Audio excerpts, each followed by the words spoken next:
Cek cek cek 1 2 3 dicoba. Oke baik, selamat pagi, siang, dan malam kepada seluruh, pemirsa dari YouTube saya, Saidul Mubin di channel YouTube ini. Jadi di sini saya akan memberikan 5 hal mengenai hal yang Anda butuhkan atau hal yang harus Anda lakukan ketika menghadapi sebuah bencana. Jadi karena kita sedang di musim pandemi seperti ini ya teman-teman, dan juga keadaan yang masih kurang begitu baik, terutama keadaan bumi kita dan juga alam kita yang memang bisa dirasa masih dalam keadaan yang kurang menyenangkan bagi kita untuk melakukan kegiatan sehari-hari. Maka dari itu saya akan memberikan sebuah hal, edukasi kepada kalian semua mengenai hal yang bisa kalian lakukan untuk meminimalisir setidaknya dampak dari sebuah bencana alam. Jadi kali ini saya akan membahas sebuah banjir atau bencana banjir. Jadi memang banjir ini tuh memang hal yang tidak bisa kita pungkiri terjadi ya teman-teman, apalagi di kota-kota besar. Yang memang curah hujan tinggi, selain itu juga ulah manusia sendiri juga yang membuang sampah sembarangan, dan juga faktor drainase dan juga faktor lingkungan lain yang bisa menyebabkan banjir memang teman-teman. Nah, di sini ada 5 hal yang memang bisa kalian lakukan untuk meminimalisasi dampak banjir, teman-teman. Maksudnya dampak resiko banjir kepada diri kalian sendiri dan juga keluarga kalian saat menghadapi banjir, teman-teman. Yang pertama yang harus kalian lakukan sebagai warga yang memang punya faktor banjir tinggi, misalnya di Jakarta, di daerah-daerah dataran rendah, di daerah yang memang curah hujannya tinggi dan juga sering banjir, historinya tentang banjir itu sering gitu loh. Teman-teman kalian pertama harus menyediakan survival kit, teman-teman. Survival kit pertama itu penting sekali untuk daerah-daerah yang sebenarnya gak cuma banjir sih teman-teman. Daerah-daerah yang rawan bencana, yang rawan bencana alam, bencana bukan non alam, itu kalian harus persiapkan survival kit. Sebenarnya untuk di daerah-daerah yang tidak banyak terjadi bencana, yang memang aman dari bencana alam dari segi tanahnya dan daerahnya, sebenarnya juga perlu untuk menyiapkan survival kit jika memang terjadi hal yang tidak menyenangkan di daerah Anda gitu. Nah, survival kit ini apa sih sebenarnya? Survival kit seperti namanya survival. Jadi itu perlengkapan untuk kita bertahan hidup, teman-teman. Jadi berisinya tuh apa sih sebenarnya survival kit itu?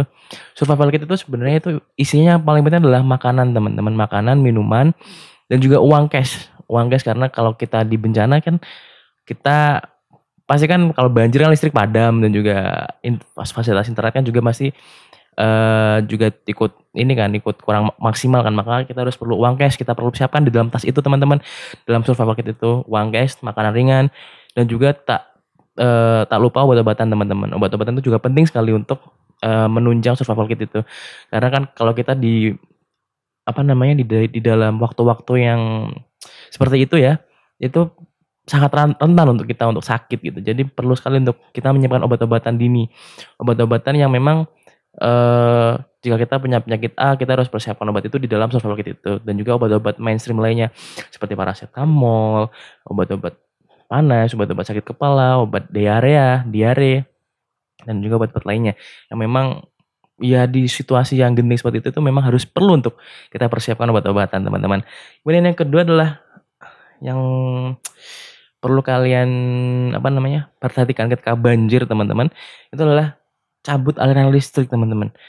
Ketika mungkin kalau tempat kalian ada TV, ada komputer, ada meja untuk colokan kalian ngecas, HP dan sebagainya, itu kalian harus cabut semua dari stop kontaknya, dari aliran listriknya. Karena apa? Karena kalau kalian melalaikan hal itu, maka nanti akan terjadi hal yang tidak mengenakan selanjutnya gitu. Jadi itu bisa dihindari untuk ketika curah hujan mulai tinggi nih, air udah mulai naik, kalian bisa mempersiapkan hal tersebut. Kemudian yang ketiga nih, amankan barang berharga di tempat tinggi. Misal nih kalian punya barang-barang elektronik yang berharga, misal laptop, komputer, TV, televisi, dan juga lain sebagainya lah, yang kalian rasa berserbaguna, yang kalian rasa sangat berguna. kalian bisa amankan itu di tempat tinggi. Syukur-syukur jika kalian punya rumah yang lantai 2, kalian bisa amankan tuh seluruh barang-barang kalian di lantai 2. Apalagi barang elektronik teman-teman, karena memang barang elektronik itu kalau kena air dikit itu kadang suka rusak gitu. Kemudian yang keempat teman-teman, yang keempat adalah cari tempat pengungsian terdekat. Ketika memang banjirnya udah parah gitu, kalian udah di tempat banjir yang memang parah, kalian harus mencari tempat pengungsian yang memang disediakan oleh para relawan. Biasanya kalau ada bencana teman-teman, kita bersyukur berada di negara yang memang tanggap darurat bencana itu ini ya, maksudnya tergolong cepat gitu. Jika ada satu bencana di daerah A, maka BPB di daerah dan juga BNPB dan juga bersama PMI itu pasti akan langsung terjun ke sana untuk menjadi relawan bencana di sana. Jadi seperti itu teman-teman. Pasti ada relawan dari PMI maupun BPBD yang memang mendirikan tenda dan juga mendirikan dapur umum untuk para pengungsi dan juga para korban bencana, khususnya banjir tadi teman-teman. Jadi kalau kalian memang banjirnya itu tergolong sudah parah, mending kalian untuk mengungsi ke pengungsian.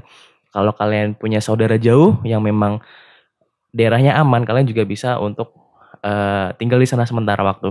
Karena apa teman-teman? Karena kalau kalian tetap memaksa tinggal di dalam situasi tersebut, memang sudah surut, memang sudah sedikit rendah airnya, namun penyakit dan juga hal-hal yang tidak mengenakan itu nanti tidak bisa dihindari kalau kalian tetap di sana gitu.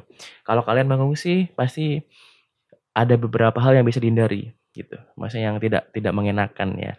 Yang tidak menekan kayak kita bisa menekan angka penyakit, kita bisa was-was diri kita sendiri gitu. Jadi kayak gitu teman-teman. Terus yang kelima yaitu yang paling penting sebenarnya teman-teman adalah jaga kesehatan. Karena dalam situasi genting, situasi yang panik, situasi yang stresnya tinggi, pasti kan kita panik ya, itu udah alamiah ya. Namun di sini kita harus tenang gitu, maksudnya bukan kita gak boleh panik ya, tapi kita harus meminimalisir adanya kepanikan tersebut. Karena apa? Karena kalau kita panik pasti kita berpikirnya udah gak rasional lagi teman-teman. Kita udah gerusa-gerusu lah istilah Jawanya. Maka dari itu kita harus menjaga kesehatan, minimalisir stres, minimalisir dampak-dampak yang memang mengguncang jiwa kita. Pasti kan kalau kita terkena bencana kan pasti kan kita kan pasti kan shock gitu kan, kaget gitu kan. Apalagi kalau musibah tadi tuh sangat besar kayak banjir gitu yang memang di kota-kota besar itu memang bahkan menjadi acara tahunan gitu teman-teman, yang memang masih menjadi PR dari pemerintah maupun dari warga masyarakat sekitar. Maka dari itu kita harus meminimalisir dampak dari resiko-resiko yang ada dari bencana alam tersebut. Mungkin itu teman-teman yang bisa aku sampaikan untuk teman-teman semua di era pandemi ini. Kalian harus tetap semangat dan juga tetap produktif teman-teman, dan juga ingat bencana itu bisa melanda kapanpun, dan yang harus kalian lakukan adalah pertama jaga kesehatan, kedua persiapkan survival kit apabila dibutuhkan, dan juga terus teman-teman kalian harus tetap mengedukasi diri kalian, tetap cari tahu informasi. Maka dari itu hal yang paling penting ketika kalian ada di dalam area rawan bencana adalah kalian harus paham informasi sekitar, paham informasi. Misal kalau zaman dulu ada kentongan untuk menandakan, misal satu ketokan itu ada aman, dua ketokan itu banjir, tiga ketokan ada kebakaran dan sebagainya. Kalau seperti itu kalian harus memahami informasi sekitar teman-teman. Jadi pesanku tetap semangat dan juga di era pandemi ini yang sulit gitu. Jadi tetap semangat dan juga tetap edukasi diri kalian sendiri, cari informasi banyak-banyaknya, dan apabila kalian ada saran, kritik, komen, bisa komentar di bawah. Sebenarnya video ini saya buat seiring dengan ada namanya Voluntary Week yang sedang diadakan, dan video ini untuk mendukung sarana tersebut.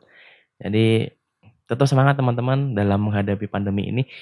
Aku yakin kok kalau kita bersama-sama, kita bergotong royong untuk selalu memakai masker, taat protokol kesehatan, selalu menaati aturan-aturan yang ada gitu, dan juga stay safe, dan juga istilahnya tidak inilah tidak bandel dalam aturan-aturan yang sudah ditentukan gitu.